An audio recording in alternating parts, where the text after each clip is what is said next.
Welcome back to iGen Politics. This is a podcast that makes politics engaging and relevant for all generations. This is Victor Shi.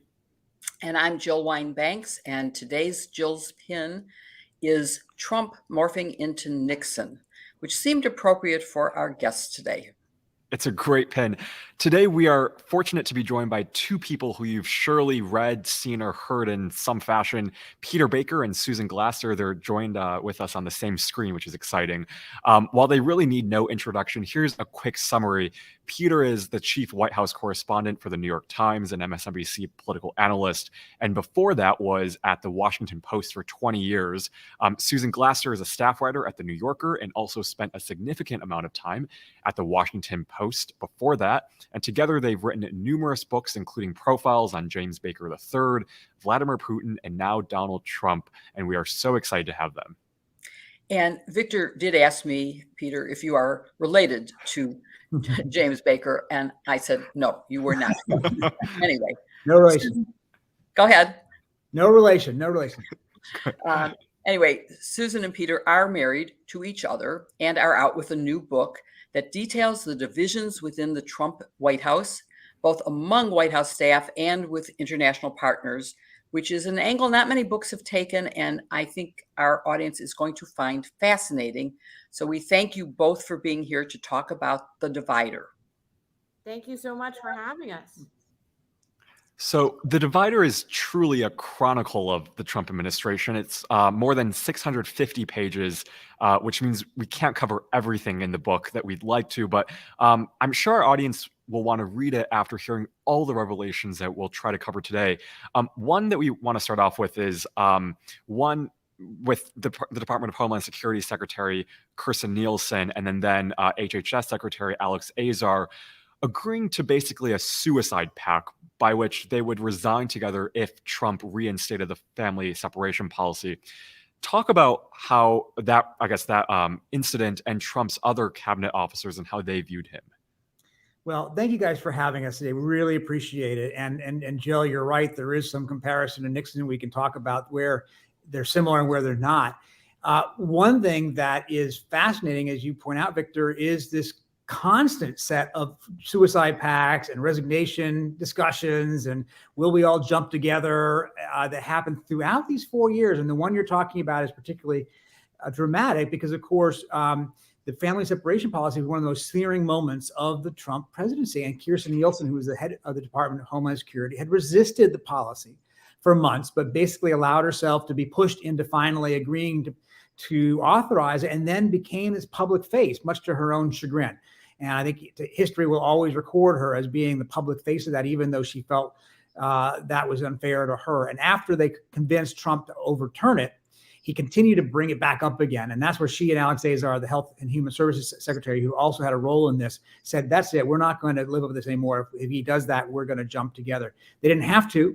But again and again, you see moments like this where people working for Trump were tested. And they were tested about where their line was, where they were going to draw a line, this far and no further. And that's what makes the story over 4 years, I think, so compelling. Because it's not just a story about Trump, it's a story about the rest of us. Mm-hmm. And how did the other Trump cabinet officers view him? I know there was a lot of speculation that they would invoke the 25th Amendment. Was that a serious discussion based off of your reporting and what you heard? Well, I think the seriousness is that it came up at all, right? This is not the normal stuff of cabinet deliberations. And it speaks to Trump's very unfitness for office, according to many of those who surrounded him, that the issue of the 25th Amendment was first raised by some cabinet officials within weeks of him taking office. And, in fact, one cabinet officer told us in reporting for the book that they used to discuss this openly among some members of the cabinet, whether he was, quote, crazy, or just, somehow crazy like a fox. And, it was a persistent theme. Of course, it recurs again in the midst of the greatest crisis of the Trump presidency, the catastrophic ending in the aftermath of the 2020 election, in which cabinet officials were then actively discussing whether to invoke it. However, really one of the effects of the Trump era was to underscore the inadequacy of the 25th Amendment to deal with the problem of a president who has some kind of a chronic incapacity. And you might define, Trump's mental issues as a chronic incapacity. Really, the 25th Amendment passed in the wake of John F. Kennedy's assassination was meant to deal with a temporary incapacity, like going under the knife for surgery, something like that. And Jimmy Carter became very worried about this after Ronald Reagan was diagnosed after the presidency with Alzheimer's, and tried to get people to focus on it. But no, nothing was ever done. And of course, it seems inconceivable right now in our politically polarized country that we're going to have a new amendment to the Constitution to deal with a rogue president of the future. Well, if we have an amendment, I hope it'll be the Equal Rights Amendment, but that's a different issue than we're talking about. So even though the cabinet was, as you described, concerned about his mental fitness for office, his capacity to hold the office, you didn't see a lot of them standing up to him at the time. So why do you think that was the case? What did your reporting show about that? Well, look, I think what our reporting showed was just how much he dominated the people around him. And he, through force of personality, through fear, through intimidation, through what have you, he pressured people into bowing to his wishes. I mean, the Kirsten Nielsen story is a case study in this. Time and time again, he was calling her up at 6 a.m, 11 o'clock at night. Why aren't you doing this? Why aren't you that? Close the border, do this, do that. And half the time she would have to say to him, sir, we don't have the authority to do that. Or sir, that's illegal. You can't do that. And it never stopped him. He kept bringing it up. He kept saying, honey, just do it. That was his line. Honey, just do it.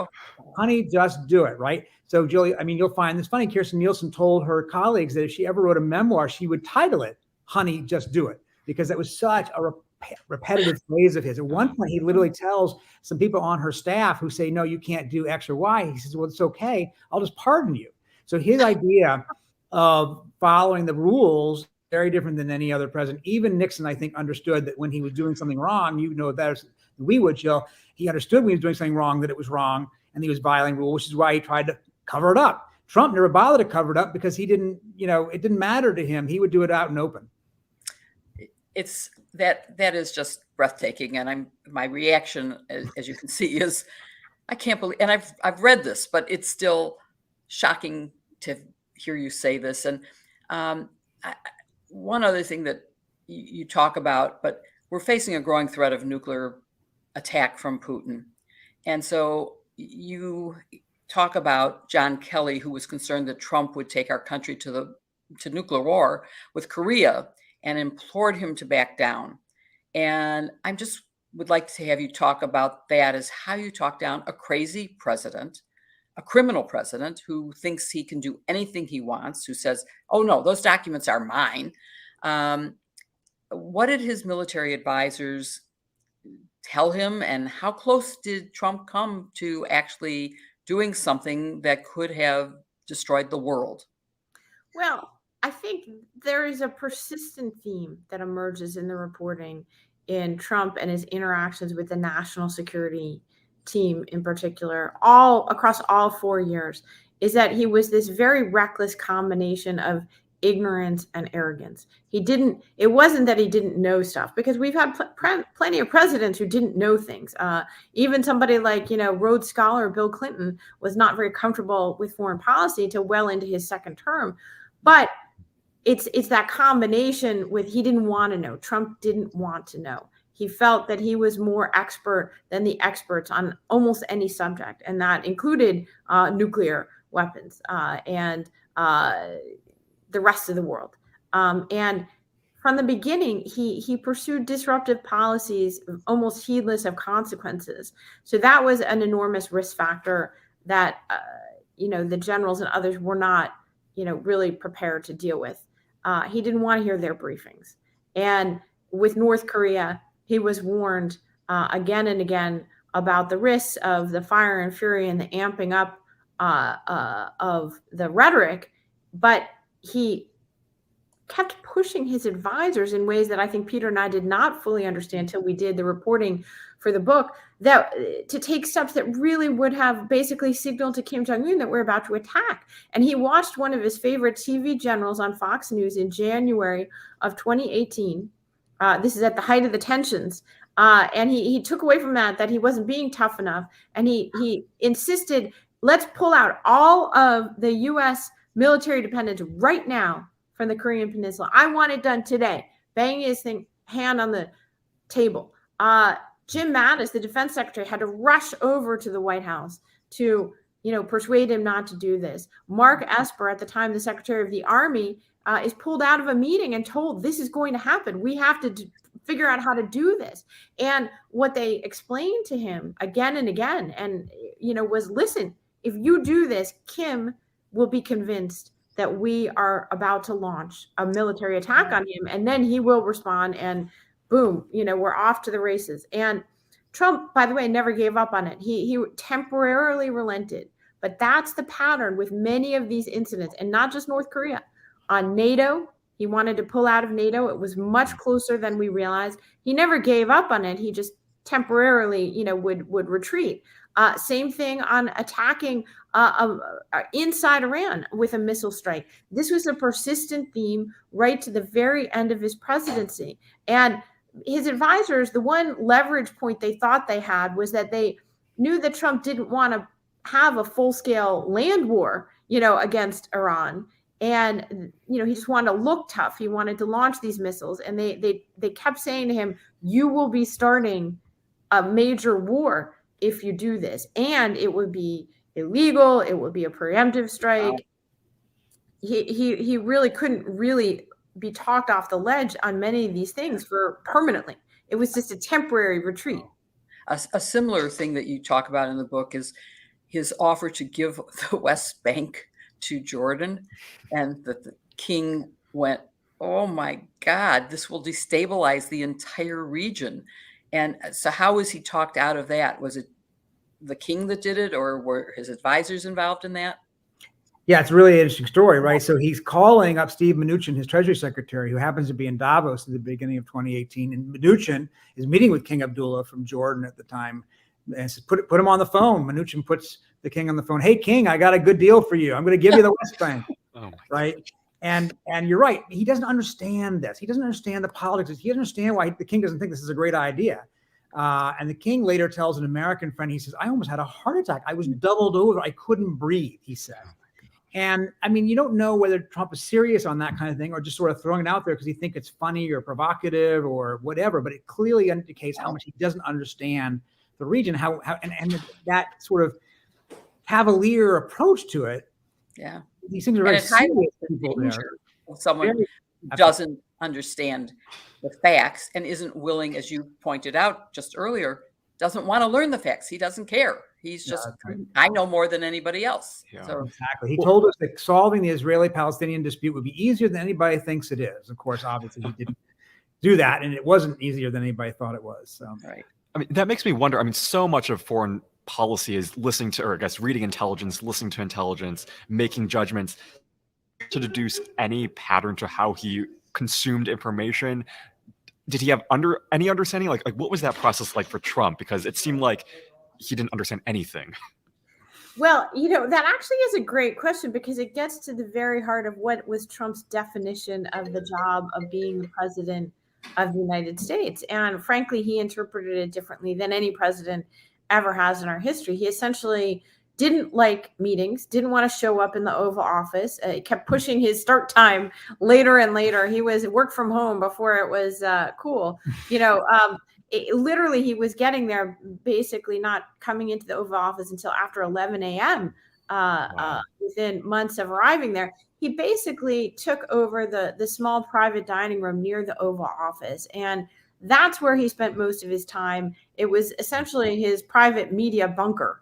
And he basically watched television for something like 4 to 6 hours a day. And then had this sort of constant free-floating aides and different visitors coming into the dining room. And, so, it was kind of a meeting, but it was kind of a TV and tweeting session. And, the feedback loop between the Twitter and the television was something truly remarkable that we have not seen before in a president. One White House official that we spoke with compared Trump and his definition of the job to Mike TV, the character in the Willy Wonka movie, the little boy who loves watching television so much, and that he asked Willy Wonka to transport him inside the TV. And that was Donald Trump. He was a petulant boy inside a TV. I mean, that's what I would want my retirement to look like, watching 4 hours of TV and then starting my day at 11. But I mean, he's the president, so that just speaks to how irresponsible he was. I just have to say, the little private dining room, as it is now known, was at one point Rosemary Wood's office. So it's had many uses. It became a private office retreat for several presidents, but it also has been a private dining room. I think Reagan used it as that. Anyway, it's sort of an interesting room with an interesting history. Let's move to, I mean, you talk about heroes and you talk about villains. I'm going to start with the villains. And some of them include Rudy Giuliani and Mark Meadows, who were at one point in their careers both competent and respected. And then they got to be true Trumpers. So what made them take this sharp departure into craziness to defend Trump at all costs? Well, I think everybody's story is somewhat different, right? But Rudy Giuliani, let's talk about him for a second, because he's so interesting. We all remember him as America's mayor on 9/11.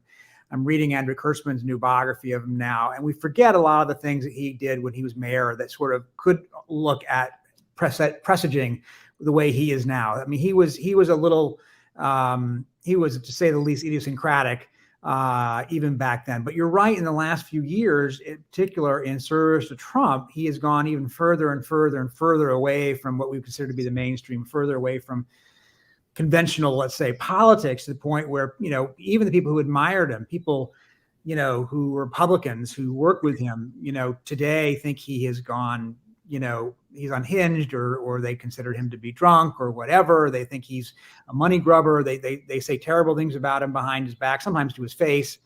And they believe that he led Trump, in a terrible direction. Trump was willing to be led. Let's just not let him off the hook in that sense. But you could argue that Rudy Giuliani got him impeached twice, that he's the one who got him involved in the whole Ukraine thing, trying to convince him that somehow Ukraine was really the instigator of election interference, not Russia. And you could argue that he's the one who fed Trump's mind with all these election conspiracy theories that weren't true, and told him that he could somehow still hang on to power if only he listened to him, which obviously, again, not true. And it was so bad that people like Jared Kushner were saying after the election, if Rudy is involved with this, I want nothing to do with it. People who had some sense of what we call Team Normal by Bill Stepien, the campaign manager. Team Normal fought against Team Rudy, which I guess would be Team Abnormal. And it's a remarkable story of how Trump allowed the most fringy characters, the people with the most outlandish ideas, access into the Oval Office. You mentioned Mark Meadows. He's supposed to be the gatekeeper as the last White House chief of staff. Instead, a Republican we talked to called him the matador, meaning he just kept waving them all in. Come on in, let's see. And no matter how nutty or crazy your ideas may be, martial law, seizing voting machines, whatever, he didn't do anything to stop it. And we went into the story, we went into the book wondering whether Mark Meadows was more of a, adult in the room kind of character, or, an enabler. And I think the evidence now pretty clearly shows he was one of the enablers. Wow. So out of all the people that you interviewed, could you pinpoint, were there others besides Trump that you thought were as dangerous as Trump? Someone basically with a great deal of power who enabled the worse in Trump? Someone in Congress or in his administration? Well, Peter is talking about Mark Meadows. He's a very important figure, because Trump was uniquely not able to really operate on his own, because he really had so little idea of what the federal government even was, how it operated. People forget this, but when Trump came to office, he was the only president in American history who never served a single day in government or in the U.S. military before he became the president. And of course, he combined that with a unique lack of knowledge. We quote one White House official as saying he knew nothing about most things. This is a guy who didn't know that Congress has the power to declare war under our Constitution. He didn't know that Abraham Lincoln was a member of the Republican Party, his own party. He did not know that the difference between the Baltics and the Balkans which came up when he was meeting with the leaders of the Baltics. He didn't know so many things. And again, you can, if you are open to learning, that isn't necessarily dramatic, but in Trump's case, it certainly colored what kinds of things he could and couldn't do to make the machinery, the complicated machinery of government work. So, without all of these people around him, he would have just been an angry old dude shouting at the television in between golf games. But, he had people and like Mark Meadows, and the progression in the 4 years, and that's why we really wanted to write a 4-year book, was to show how it evolves, and how at the beginning you had people around him who, sought in many ways to constrain him. John Kelly, his second White House chief of staff.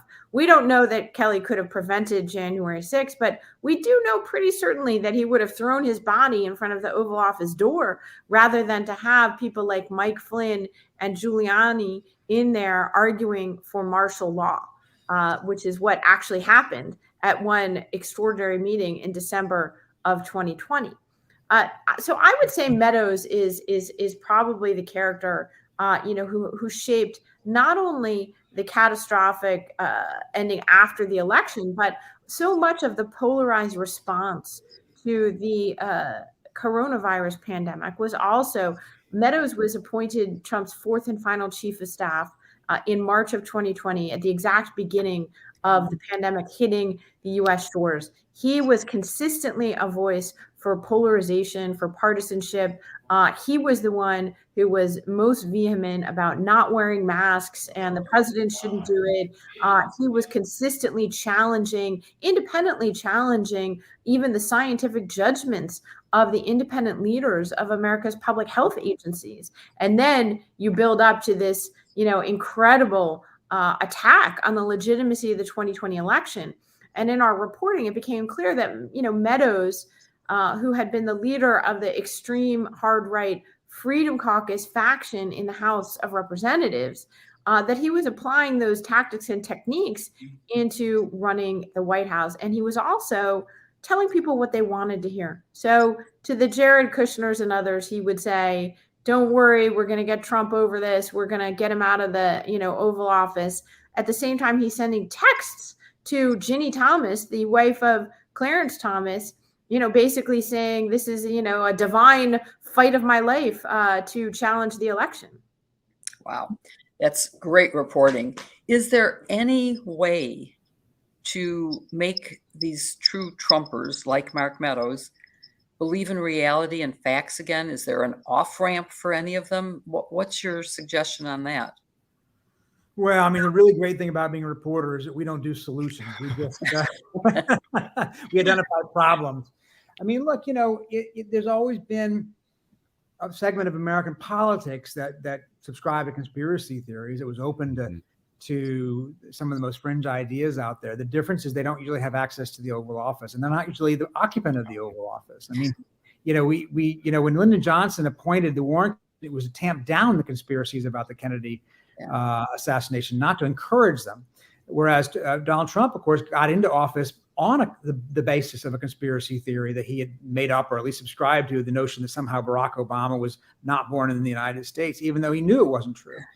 So we're in a very different state of affairs. We've got a former president now who may be a presidential candidate out there holding rallies in which the QAnon symbols are being flashed and played over the mic. So we're in a different moment. And I don't know how that changes, but for the moment anyway, what used to be considered the fringes has been injected into the mainstream. I mean, it really, really scares me because, like you said, your book is a chronicle from the beginning of the administration to the end of the administration. We're seeing that continue to evolve. And if he does get elected as president, I can't even imagine what that administration would look like and the staff that would be involved in that.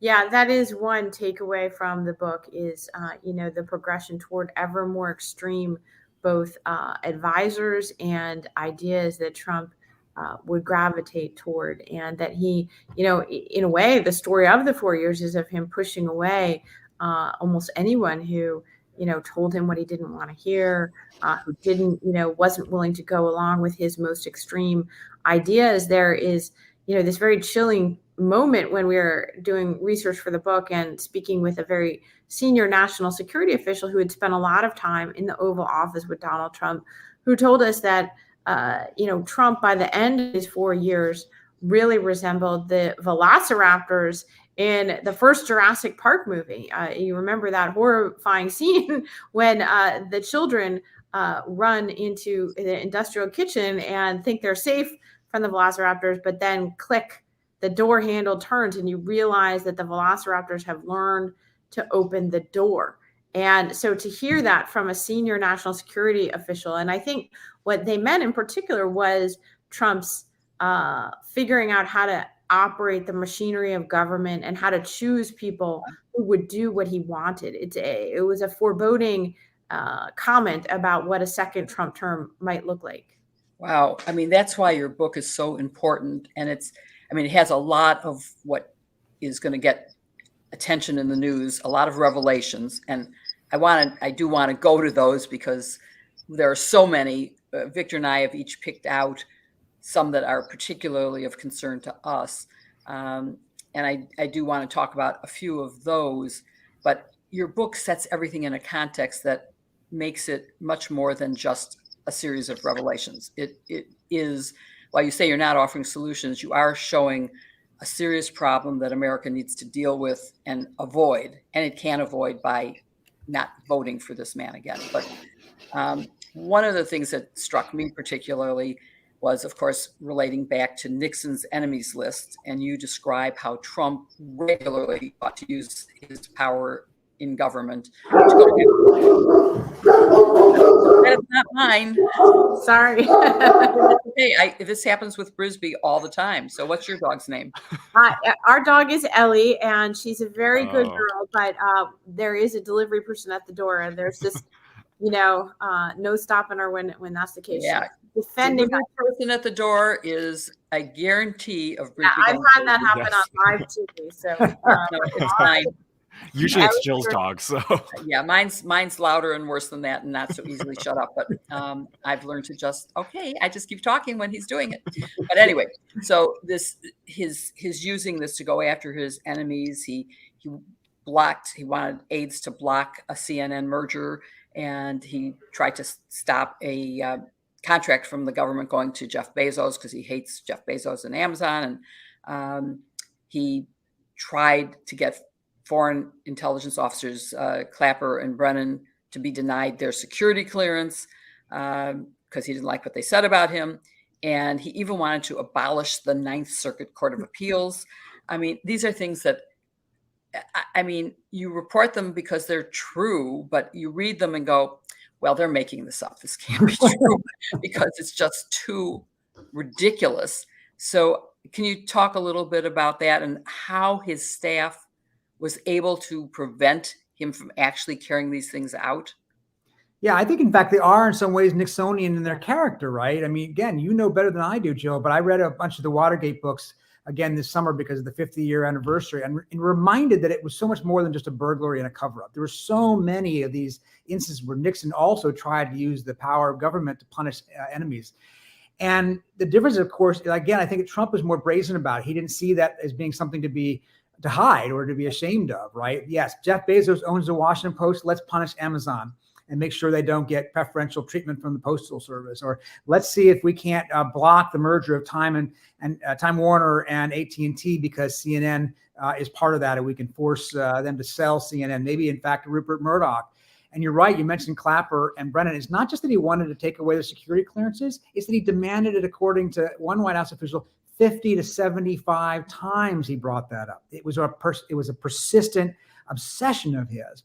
And to him, Nixon had his enemies list, but he didn't put it out in public because he knew you weren't supposed to do that kind of thing. Trump just said it out loud again and again. And he referred to the press as enemies of the people. Again, I think Nixon thought we were too, right? He thought a lot of people were his enemies, but Trump had no problem adopting the language of the Stalinist era regime in Russia that was used to send people to the gulag. And even when told that was dangerous rhetoric, had no problem keep using it. I mean, I was in the Oval Office with him once when my publisher, A.G. Solzberg from the New York Times, told him that his anti-press rhetoric went beyond the normal politician criticism of the press, which is fair enough. He said, what you're doing is you're putting in danger journalists, not here in America even, but around the world, because you're empowering the worst of the dictators in our planet to use phrases like fake news and enemies of the people to justify imprisoning journalists, closing newspapers, even doing violence to them. And that didn't seem to impact him whatsoever.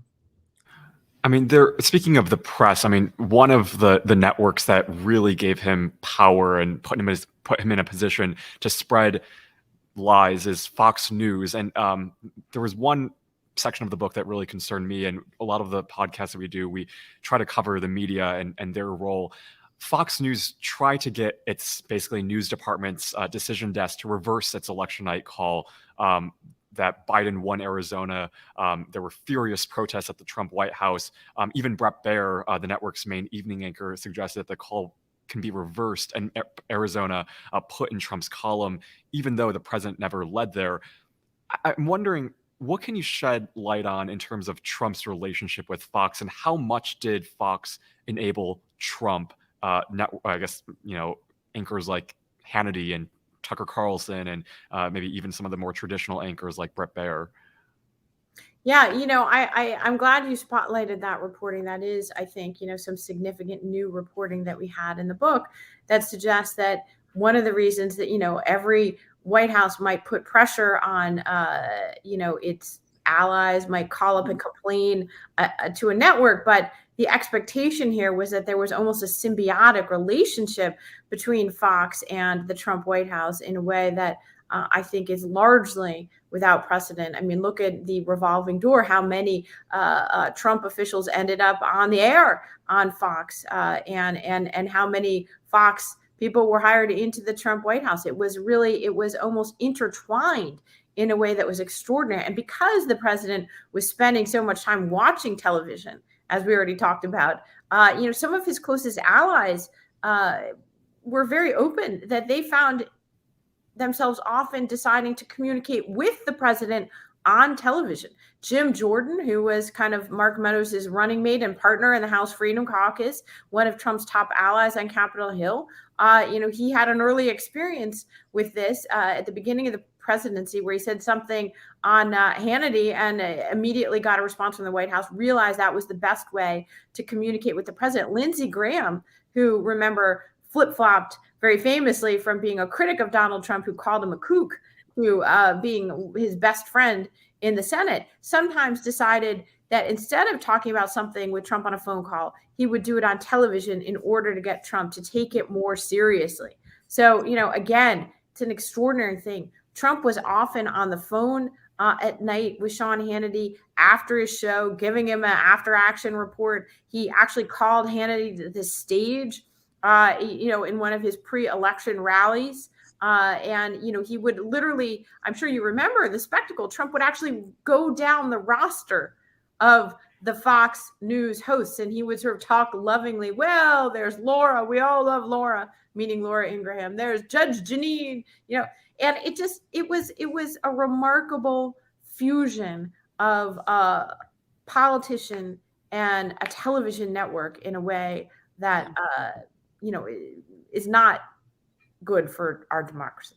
Yeah, for sure. And so, all right, that was certainly one of the concerns listed in your book, was this stuff with Fox. But one of my other concerns had to do with, and you kind of alluded to this a little bit, but Trump trashed women. I mean, he just did.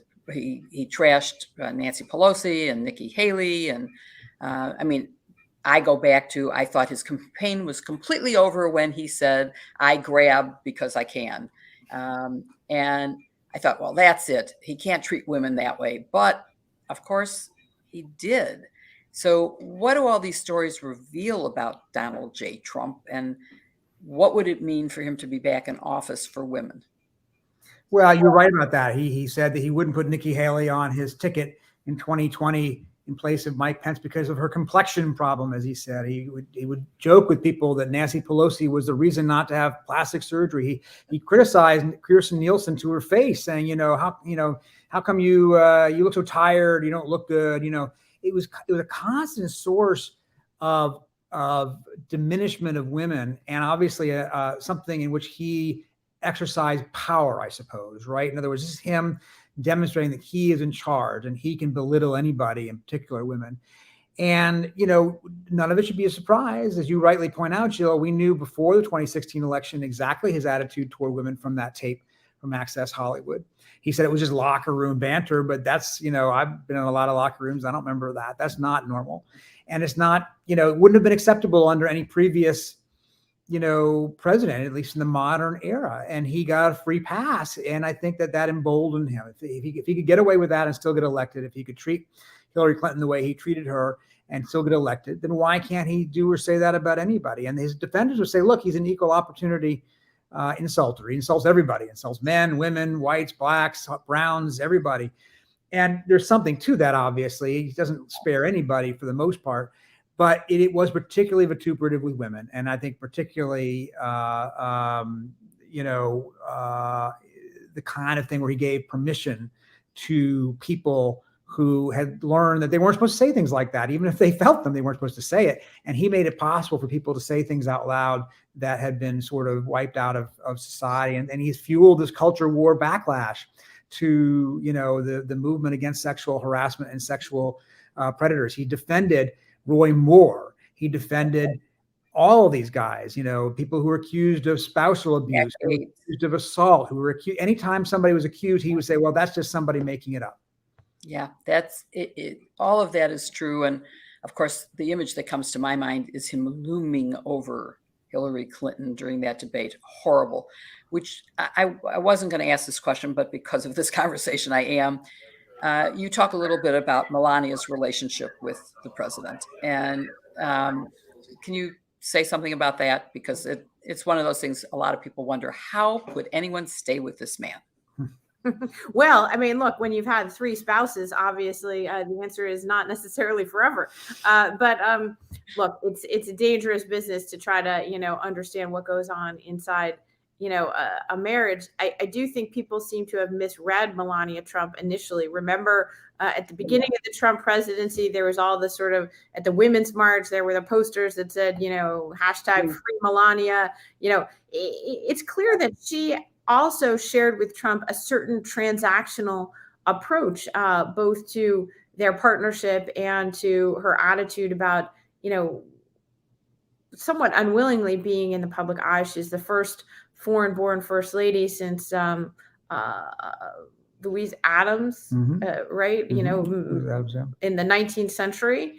And she did not really become identified with a cause or good works as many first ladies have in the past.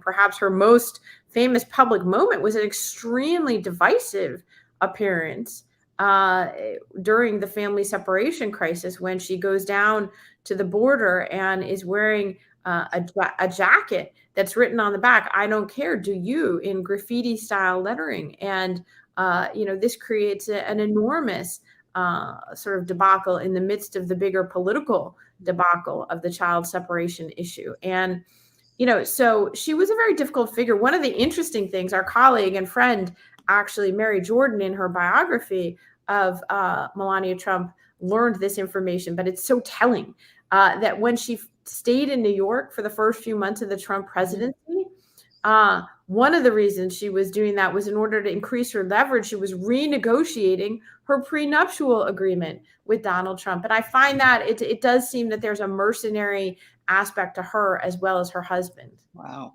That is so interesting. Thank you for sharing that. And I think we're going to run out of time. And I cannot tell you that we have not gotten through even half our questions. But I'm going to let Victor ask the last 1 or 2 questions, and then that'll be that. So there are so many revelations in your book. And like we said throughout the podcast, we can't get through all of them. But for both of you, I'm curious, what do you want your readers to take away from this book? Well, I think what we want them to take away is to understand that January 6th was not an outlier. It was not an aberration. It was not just something that, oh my gosh, who could have imagined this happening? That in fact, it was the almost inexorable culmination of a 4-year war on institutions. And that's why we did a 4-year book. It's not just about one aspect of the presidency. It's about how we got from point A to point B, from American carnage to hang Mike Pence, right? That this 4-year story was a march toward this violent ending where a sitting president for the first time in American history tried to hold on to power, even though the electorate has said, you're out of here. And especially as you look back in hindsight, especially as you sort of watch the events unfold, you see how we're getting to that denouement, that conclusion. And the other thing I think that's important to take away from this is that, as Susan often says, it's a work of history, but it's also potentially prologue. That the story is not really over, because it could happen again. And if it does, what you learn, I think, from this book are the things he tried to do, wanted to do, was frustrated because he couldn't do in his first term, are things you can imagine for sure he's going to do and have a freer hand in the second term. Last question, because you both are such respected journalists, I know a lot of my friends, I've been telling them that we are having Peter Baker and Susan Glasser, and they were like, oh my gosh, like they were inspired. What do you say to young journalists, especially now? We have this whole podcast is intergenerational. We try to ask questions from different perspectives. I think Victor froze, but what he's about to ask is, what's your advice to his generation? Oh, sorry. Looks like my Wi-Fi I cut out, but I don't know if you heard, but I asked the question. Awesome. Well, look, I mean, far be it from us to say anything, but I do think that, what we hear consistently from young people is they've come of age and this very dyspeptic, dystopian almost moment in American history. And, look at the drumbeat of, bad news. We had the 2008 financial crisis and, the rise of Trump and the internal risks in our society, the nightmarish prospect of climate change becoming all too real. Now we have a terrifying land war, between Russia and Ukraine in Europe. We have the rise of an authoritarian China that's imprisoning people. So, that there's a lot of anxiety embedded in the world and not the sort of clear narrative. Peter and I are products of a different and more optimistic moment in time and a more optimistic generation, right? The end of the Cold War and all that. We're not part of the young generation well, anymore. I'm sorry to break it to you. We're in between. But my point is, I think we have taken comfort in a way that maybe one should from the cycles of history. And, every generation has to own their own, part in the American narrative. And, for journalists, I actually think this is a great moment to become a journalist. And it's a great moment to realize, that we're back to first principles here. I can't think of any work that I have done in several decades as a professional journalist that matters as much as telling the story and trying to get as much of it into the historical record as possible of the Donald Trump presidency. This is the gravest threat to American democracy that has just ever existed in my lifetime. And, we're not, this is why we got into journalism in the first place, is to show up, is to bear witness, is to, be on the side of the facts and to understand that was our role in this system. And so I feel like it actually is an invigorating and important time to be a journalist. I grew up in a generation when we had all the same facts on all the sources of news. So you only had 3 networks, but they all had the same facts. They might have different policy interpretations, but they did not dispute the information. And I long for a time when we could return to facts mattering. And one of Victor's and my goals has been to try to figure out what is the way to get the people who are supporting Trump based on no factual predicate to actually understand what the facts are, because the facts mean we are in danger, as you've pointed out, from so many things, including the risk to democracy. And that if we don't change our laws and amend the Electoral College Act and do something about the Clean Air and Clean Water Acts being eviscerated by the Supreme Court, we're going to all die. I mean, it's just as simple as that. So your book becomes really important. And I'm urging everyone, Democrat, Republican, Independent, Forward Party, if anybody has joined on to that movement, to read this book and to be cognizant of what you are pointing out that is so important about democracy and saving it. And we thank you, and we regret that there's so many more great things in your books. So follow Susan Glasser and Peter Baker wherever you Twitter, Facebook. You probably aren't on TikTok, right? You're not on TikTok, but wherever they are, follow them. And I know that you're going to be on every television station talking about your book. So everyone should pay attention, and the reviews are terrific.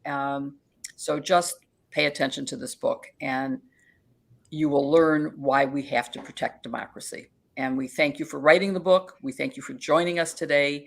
And we'll look forward to maybe talking to you again about this, because there's so much more to talk about. Thank you so much for having us. Thank you, guys. Thank you so much. Really appreciate it. Thanks so much.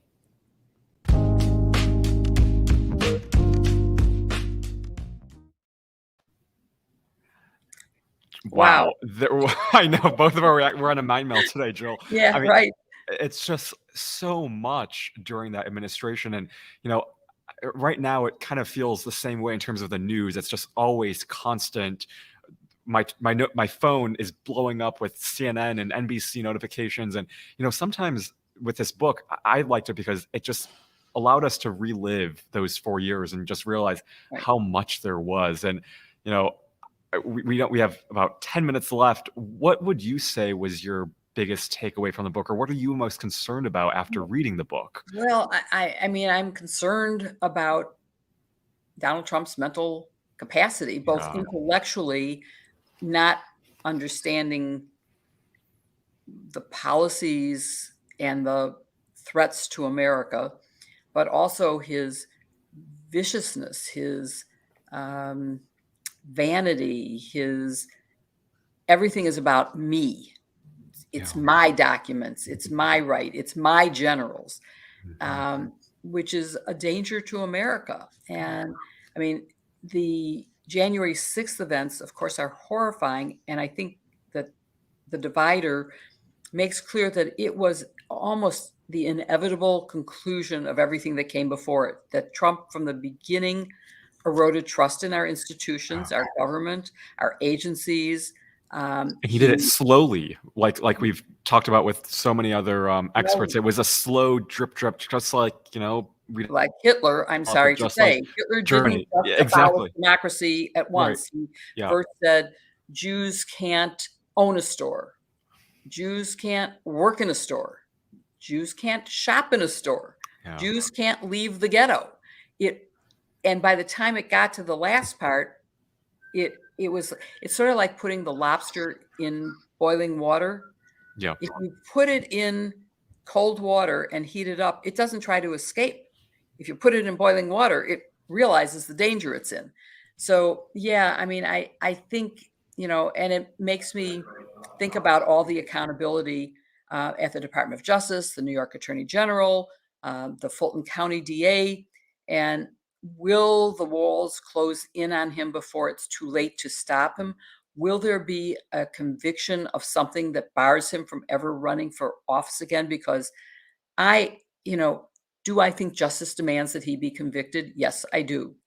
Do I think the most important thing is preventing him from running for office, even if he doesn't go to jail? Yes, I also believe that.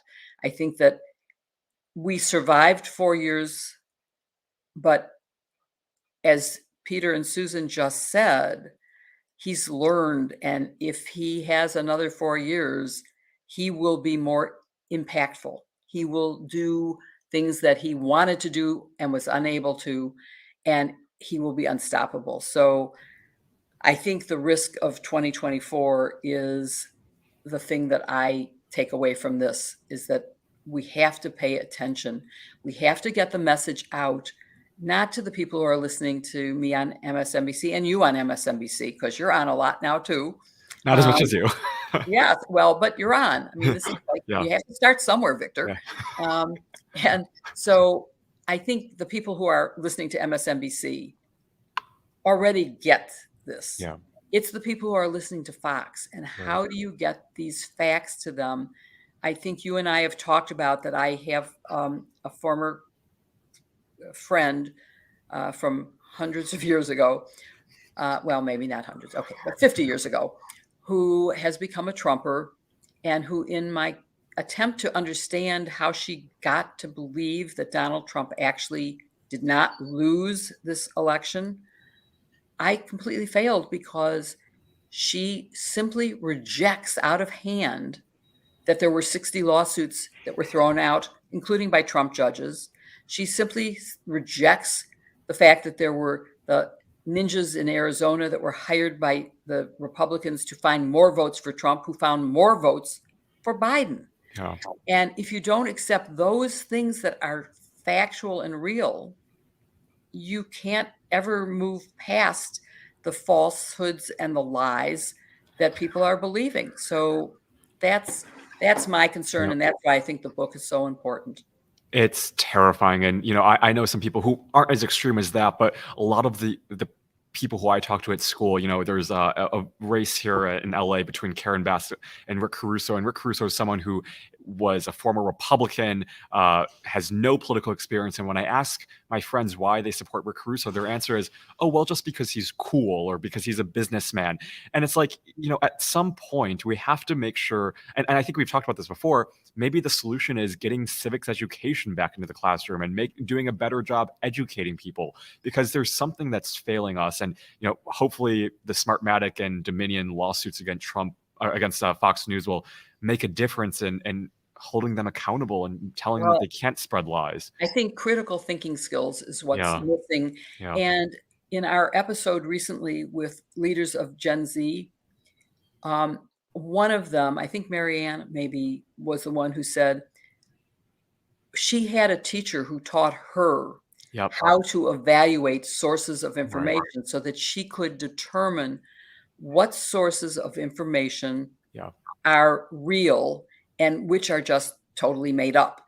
I mean, And I think in that's this what's missing. I think in this environment, there's a lot of emphasis at schools on math and algebra and calculus. And you're not saying those are not important skills, but we should also be adding civics education, information literacy, or news literacy. I mean, these are things that will last so far. And if you can get young people to pay attention to things sooner and know how to evaluate decisions, I mean, that will make a big difference. But this book, I think, if everyone can read it, if it can be a mandatory book in history classes, I mean, this has to be a must read for everyone, no matter, like you said, if you're a Republican, Democrat, a part of a forward party or another party.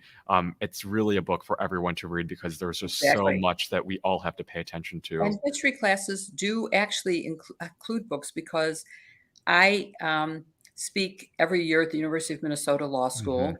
And I also am now speaking at American University for a class that assigned reading includes The Watergate Girl. So, Wow. yeah, so that's kind of fun. And but for now, I think let's say to our audience that we hope you'll read the book, Yes. and we hope you'll come back for more episodes like this, and that you will email us with any questions you have or any suggestions for people you'd like to hear from, or topics you'd like us to cover. Yes, so you can find us at youtube.com/Politicon. We're here every single week, so be sure to find us there, like this video, comment, let us know what you think. Also, click the bell for our weekly notifications. Like we said before, we're here every single week, so watch us here. And if you don't watch us on YouTube, you can also listen to this episode wherever you follow your podcast, whether it be Apple Podcasts, Spotify, or any other platform. We drop our episodes every Wednesday morning, bright and early. So find us there. And again, we thank you so much for watching or listening to this episode of iGen Politics. And we'll see you next week for another great episode.